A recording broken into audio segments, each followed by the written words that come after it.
Okay, good morning, everyone in the house. Thanks to all my subscribers. Good morning, good morning, good morning, my country people. Una good morning, una good afternoon, and good evening. Depends on the time una take watch me from.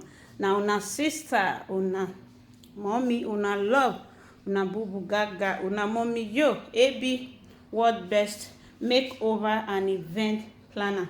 She don't come outside again with another ogbonge video. This time na about her um, costume wey she dey use take dey decorate. I say decorate, wey she dey use take dey design people for wedding, for traditional marriage. You understand?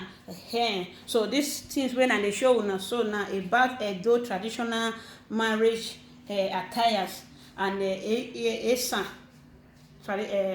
attires as well. Okay, so before I will go to the show una one by one the names of all these attires, wetin dem mean, wetin I dey use them for, you understand, because na my work. So I go first greet the whole house first. Una well done, my country people. Na una sister, una love, una mommy yo, AB world best makeover and event planner. Na she come outside today. So today na she come say make she come show una all the things wey she dey use for traditional marriage, Edo traditional marriage and Esan traditional marriage as well. So the things wey she dey use na she bring come outside. So my people, so if you wan do your traditional marriage, you be Ishan, you be Benin, you be still be Igbo, you fit contact her. So before she go into the introduction and all the things, abeg make I first greet the whole house. I wan come thank all the people wey don subscribe to my YouTube channel. I say na God go bless all of una for your support, wey una dey support me for this channel. I say na God Almighty na go bless all of una for me in the mighty name of Jesus. Amen. I come say may I come still thank those wey dey share my videos, wey dey like my video, wey dey give me thumbs up for the video. I say na God Almighty na go supply all una needs according to una riches in glory by Christ Jesus. So I come say may I come still thank those wey dey leave comment for me and as well.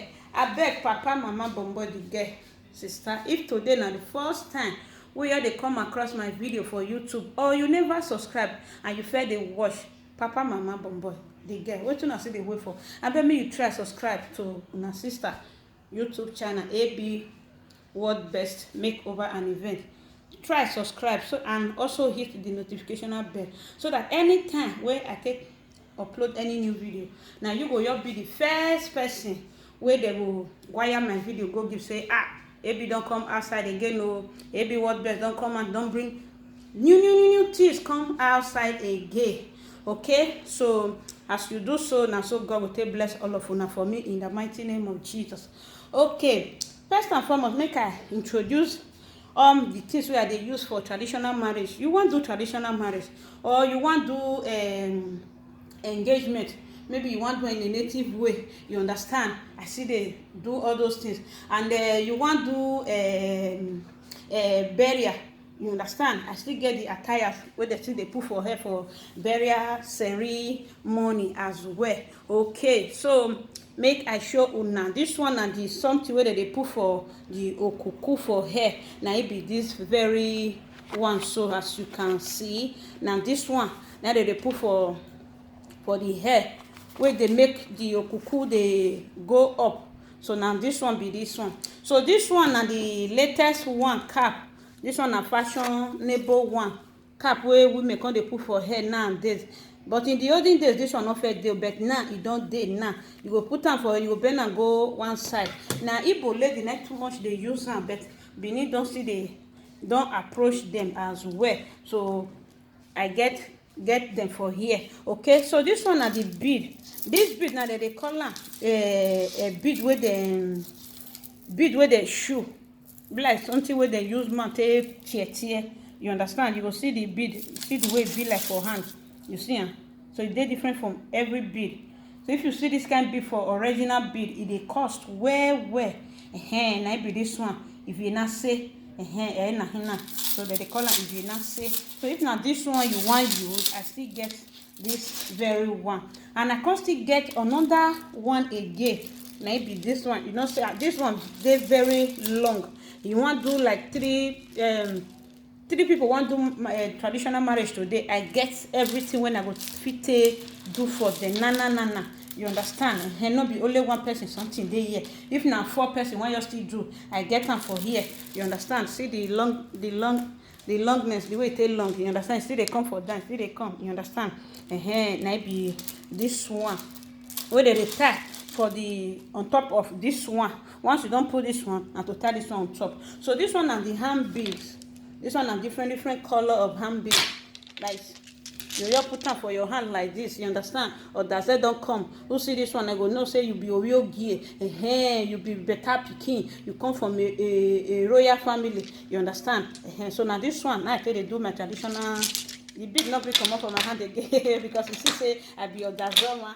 You understand? Okay, make I go again.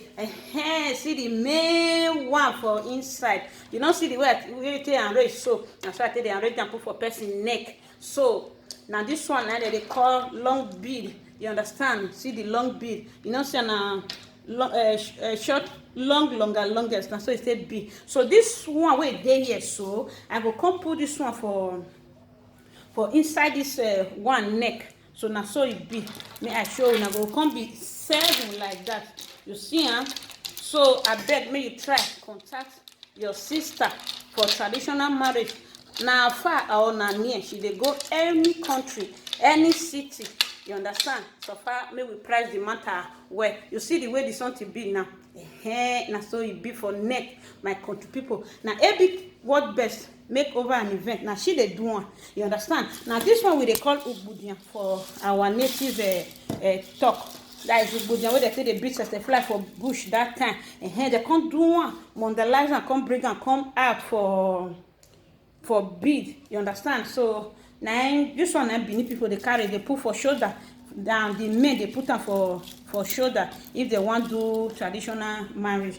Okay, what will they see again? Now ring. Now be the next item where it dey here, my country people. I get different type of ring where you go fit your hand. You understand? Now adjustable ring. So you hear me, mommy and daddies. Look here, not look another place. A big what best make over an event. Get everything which they do her traditional marriage which they rent come outside or they do for people. Okay, this one are all the small things where they put for on top where they take they beautify the okuku after they don't do the okuku finish. Now this one now we take they beautify the okuku for up. Okay, come see different type of earring where full here, any type where you want. You understand? Now then they here the size where you want or the type of see this one now. You don't say this one the way it be for this thing they make romo. You understand? This one now different type of earring. Now they here the one where you like for inside. Now I go bring come outside give you my country people. See this one we get diamond. So this one a Nigeria diamond though. Make I show you now where. See you see this one a Nigeria diamond. You know see the way they blink. Okay, the next item here now this very one. So after the woman don't put this okuku for hair, see that black something. After you don't put them for hair, now this one you will contest support her. You see this bead. You see say I put bead on. I don't already build them. You understand? So now this one you take support them for up where it will come be like this. You will see Benin women if they do their marriage. This one they always they did their head. Make I bend away me for senior. Say be what best I be walk well. So now see and like this now they be for woman head. You understand? You will come bend like this. So now so it they be for woman head. You see and be this one. So now the ones where I never be this one. So this one only one. This one now if you want maybe 2 for the woman head. Now you want to do one upstairs. See now be this very one. Now Benin attire now be this one. Okay, the other items wey come dey here na this ada and ebe. So many people wey no be Benin no go know the meaning of this ada and ebe. This ada and ebe na from palace for dey come, my country people. Okay, so we dey use am take dey beautify our hair for marriage day. You understand? You know say we be chief pikin, we be oba pikin. You understand? So we dey beautiful if we dey do marriage. You understand? So na it be all this something wey dey here. So na this one na they call ada. You understand? All this one na ada. So ada wey bend, this one na leaf. Okay, this one na leaf. Let me show you the leaf. You see the leaf, see the ada, see the ebe, see the ada for here. And this one they call ada. This one na ebe, ada ebe. So they always they go together. You understand? Because we be baba pikin. So now make we dey use and take dey beautify ourselves. You understand? Because we are rich in culture. So na be that one. Okay, make I still dey go again. See this very one. Now this one that they call okpo. Okay, now walking stick. This one na for small pikin. Oh, this one na small pikin walking stick. Now be this one. When papa go still carry, you go still carry. You understand? Because na so we dey do am for Benin. Pikin go tie small pikin like baby girl. If not be your pikin, na another person pikin who ya we ukekun. Na they call ukekun. So the person go come sit down close to you. So if the papa carry this long one, you go see say the two of them not be the same length. You know, see and so the papa will carry this very long one. You know, see the way they take design this. The papa will carry the long one, while the pikin will carry this very one. Okay, come still see the cap of the man.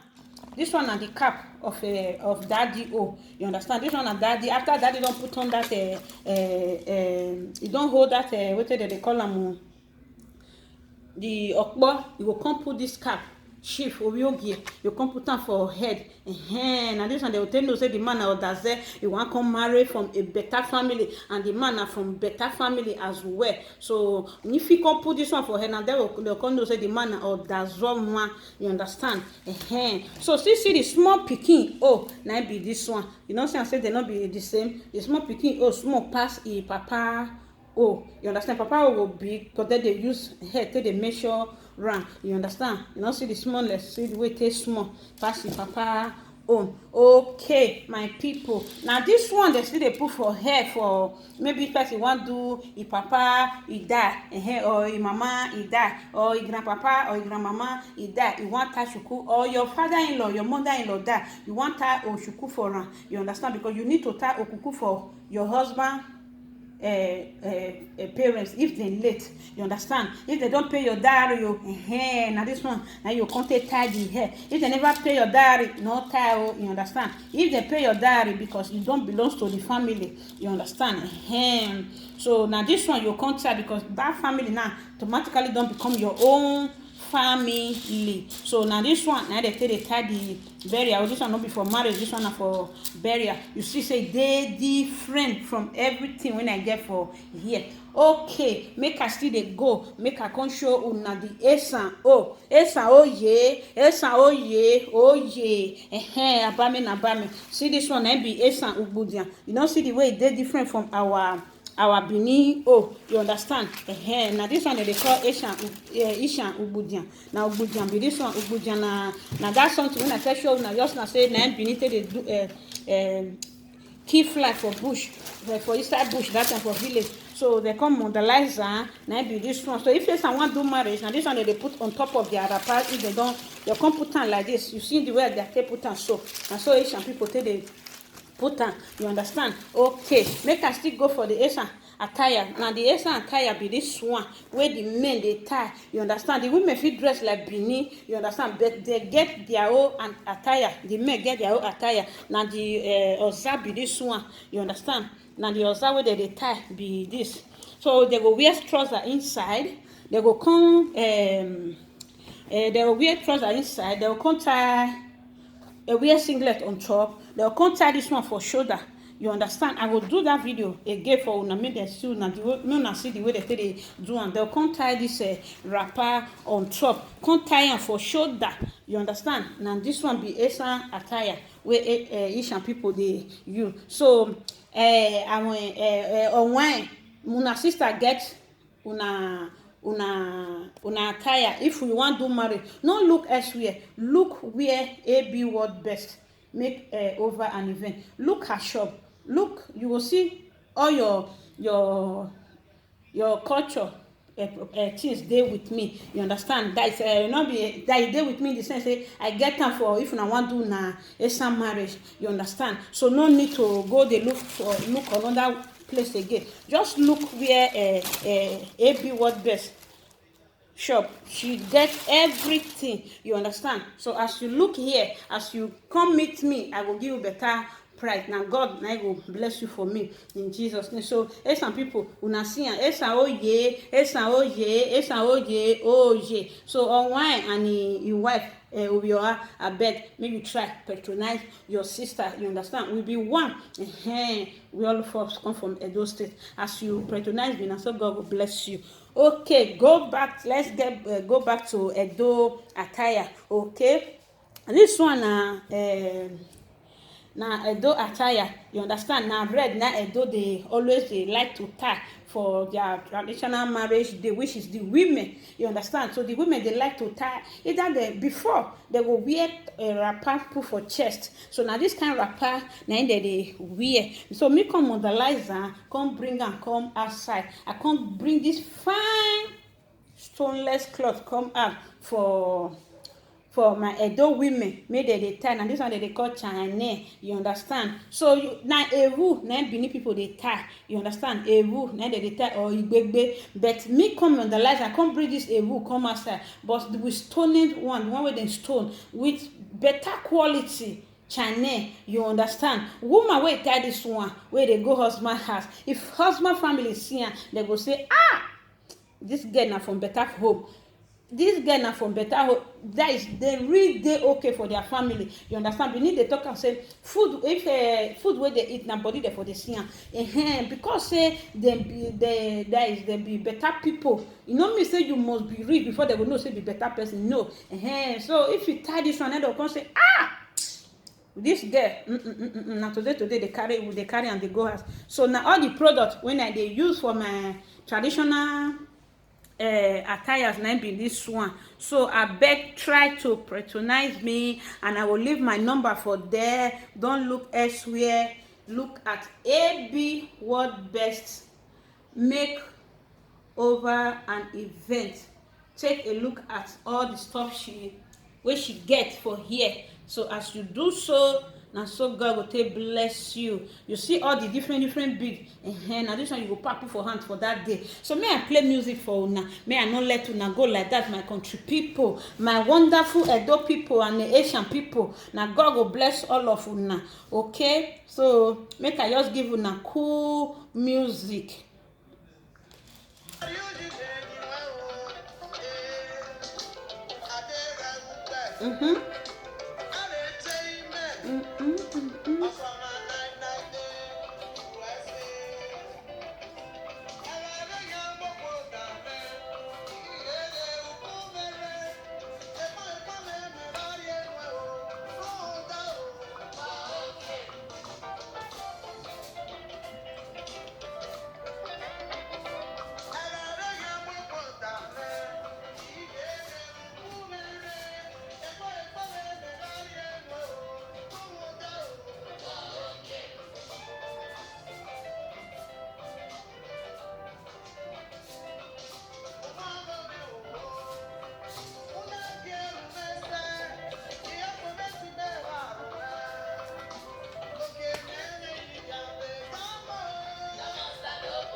So thank you everyone. I really appreciate you guys. Now God will bless you now.